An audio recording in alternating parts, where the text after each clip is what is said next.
Hi friends, इस video में हम स्मॉल फाइनेंस बैंक के बारे में डिस्कस करेंगे।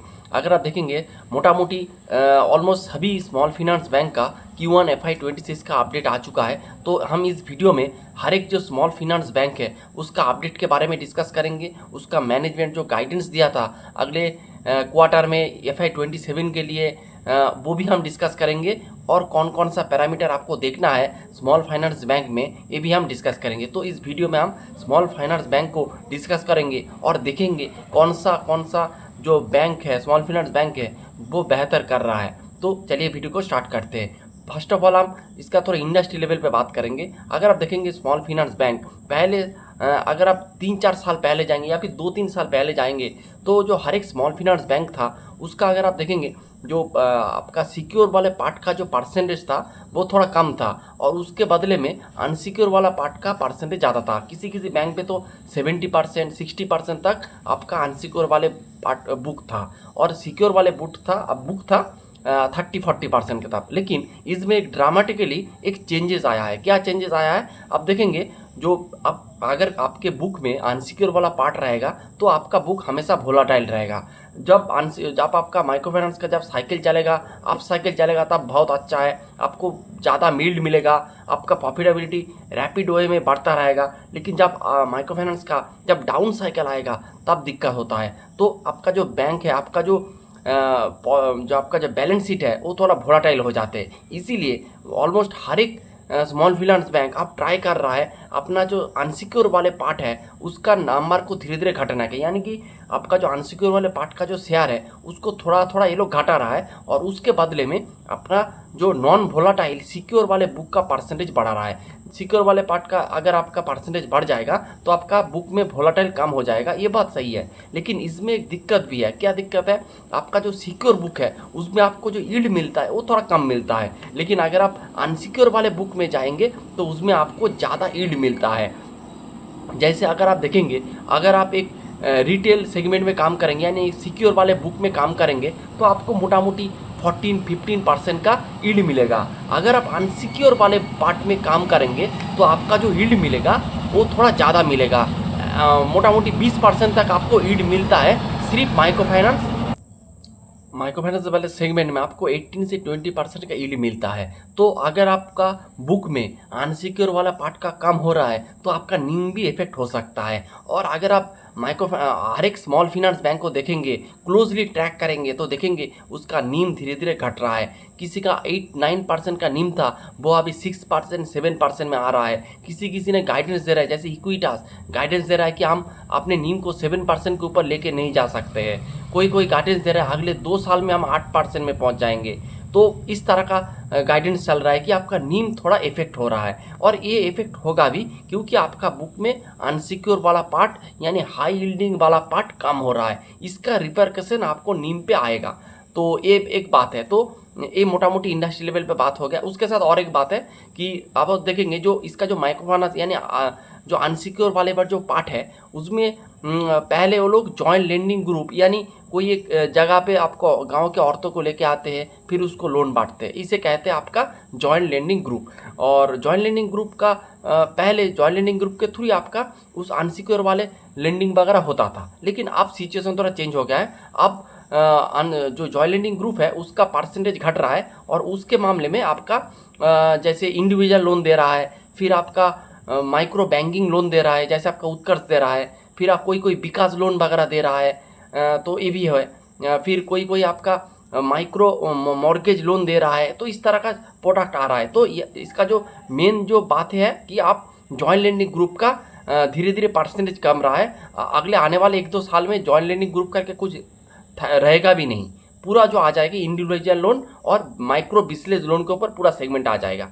तो ये एक शिफ्ट हो रहा है आपका माइक्रो फाइनेंस और आपका जो स्मॉल फाइनेंस बैंक का जो माइक्रो फाइनेंस सेगमेंट है उसमें ये आपका कारनामा हो रहा है। तो ये हो गया आपका इंडस्ट्री लेवल पे बात। अब चलते बिजनेस में, जो कौन बिजनेस क्या कर रहा है। अगर आप देखेंगे इस स्मॉल फाइनेंस बैंक में सबसे जो स्टेबल प्लेयर है उसका नाम है एयू स्मॉल फाइनेंस बैंक। बहुत अच्छा एक स्मॉल फाइनेंस बैंक है, लेकिन अगर आप देखेंगे उसके पास अभी जो बैंकिंग का लाइसेंस अभी आ चुका है। तो अभी ये स्मॉल फाइनेंस बैंक नाम में है, लेकिन एक बैंकिंग का इसको लाइसेंस अभी मिल गया है। अगर आप इसका Q1 का अपडेट देखेंगे तो मोटा मोटी 22% से इसका जो AUM का ग्रोथ हुआ है, अच्छे बेस के ऊपर ये 22% से ग्रो कर रहा है, जो कि बहुत ही अच्छा नंबर है। और ये कॉन्सिस्टेंटली ग्रो करता है, 20 से 25% में ये अपना लोन बुक को हमेशा ग्रो करता है। और उसके साथ इसका डिपॉजिट बुक का ग्रोथ देखेंगे वो भी 23% है। इसका कासा है 29%। अगर आप पूरे स्मॉल फाइनेंस बैंक इंडस्ट्री में जाएंगे तो सबसे अगर हाईएस्ट कासा आपको कोई भी बैंक को मिलेगा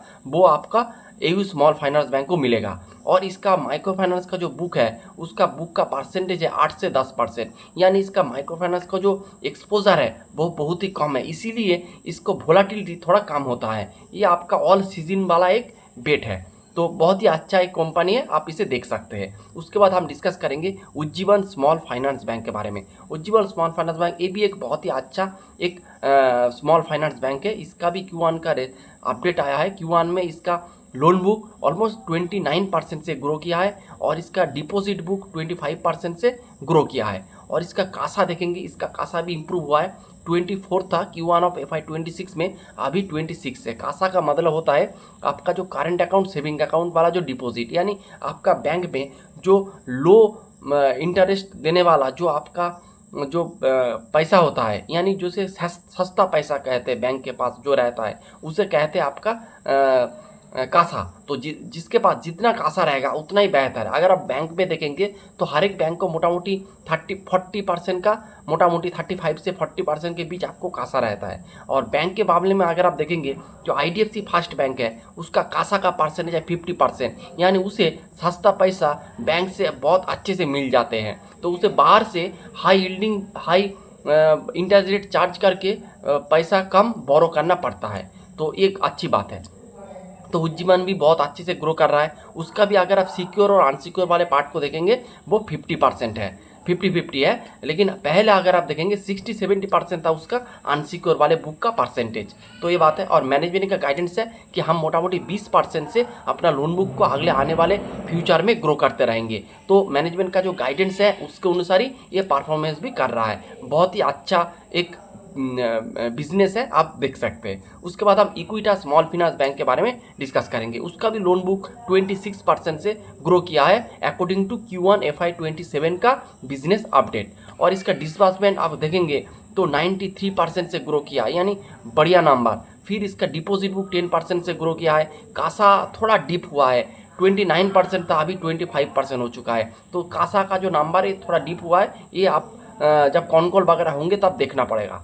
और इसका अगर आप देखेंगे जो इसका माइक्रो फाइनेंस का बुक था वो मोटा मोटी 70% से ग्रो किया है। अगर आप पूरे इंडस्ट्री में देखेंगे, अगर कोई बैंक का 70% से माइक्रो फाइनेंस वाला बुक ग्रो किया है तो स्मॉल फाइनेंस बैंक के अंदर वो है आपका इक्विटास। बहुत तगड़ा ग्रोथ इसका आया है। और अगर आप इसका नॉन माइक्रो फाइनेंस वाला बुक देखेंगे वो भी 20% से ग्रो किया है, जो कि बहुत ही अच्छे है। और अगर इसका माइक्रो फाइनेंस और नॉन माइक्रो फाइनेंस को देखेंगे तो इसका माइक्रो फाइनेंस का बुक का परसेंटेज है मोटा मोटी आप देख सकते हैं 10% माइक्रो फाइनेंस का बुक है। और इसका जो सिक्योर वाले पार्ट है वो आपका 90% इसका सिक्योर वाले पार्ट है। तो इसका ज़्यादा जो फोकस है वो इसका नॉन माइक्रो फाइनेंस वाले बुक के ऊपर है, और इसीलिए इसका इफेक्ट भी नीम के ऊपर आ रहा है। अगर आप इसका नीम देखेंगे तो धीरे धीरे नीचे की दिशा में आया है, 6% के लगभग इसका नीम है। मैनेजमेंट का गाइडेंस है हम 7% के ऊपर अपना नीम को लेके नहीं जा पाएंगे। यानी पहले अगर आप देखेंगे तो 1-2 साल पहले इसका नीम था ऑलमोस्ट 9%। तो इसका भी नीम में थोड़ा इफेक्ट आ रहा है, तो ये एक नेगेटिव बात है मेरे हिसाब से।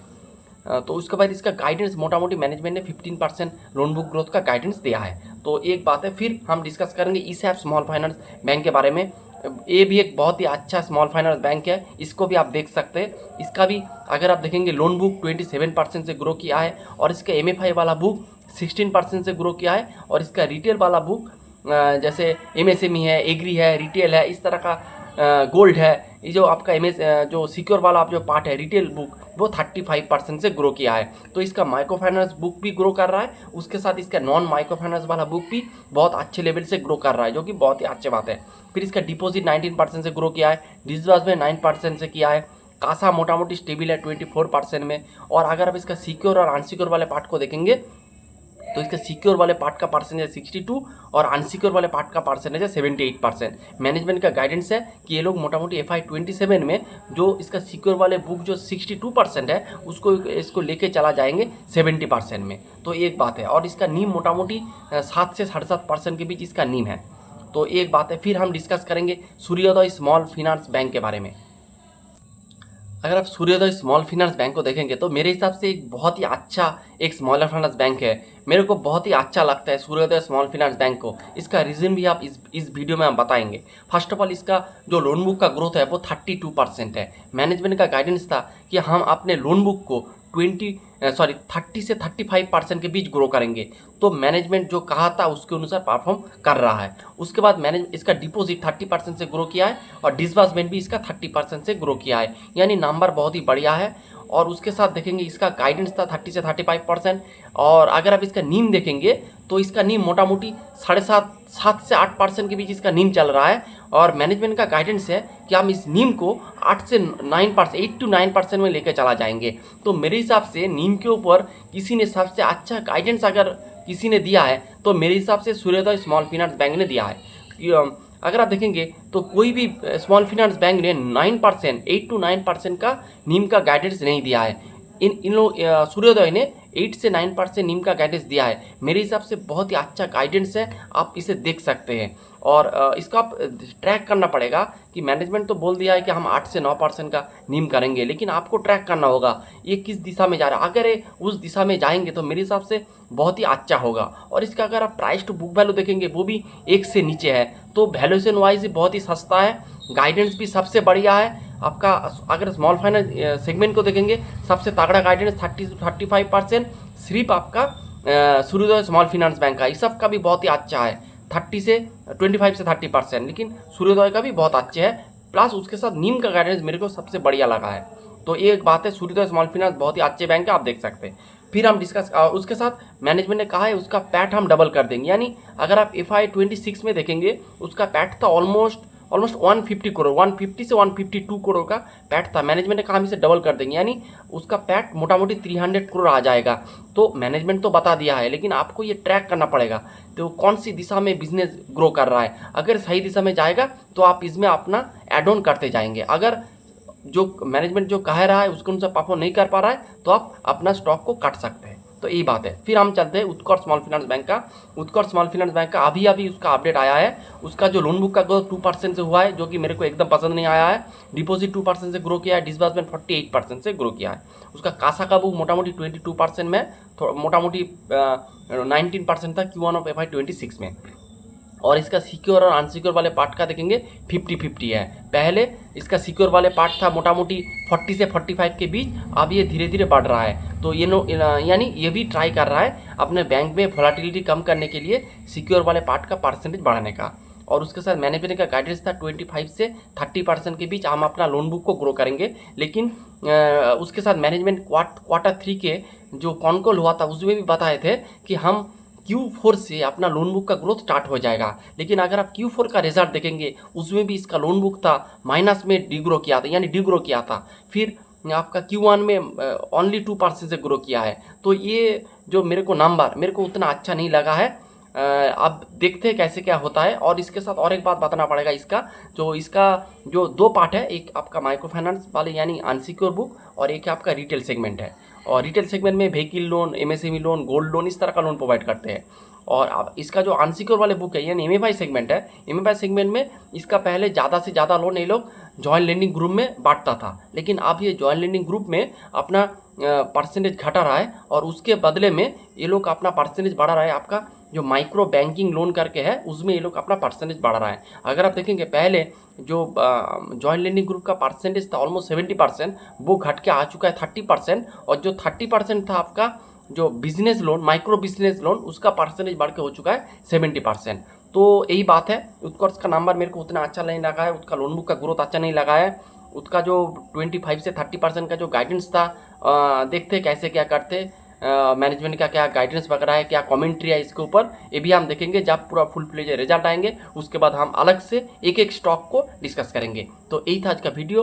Hope you like the video and thanks for watching.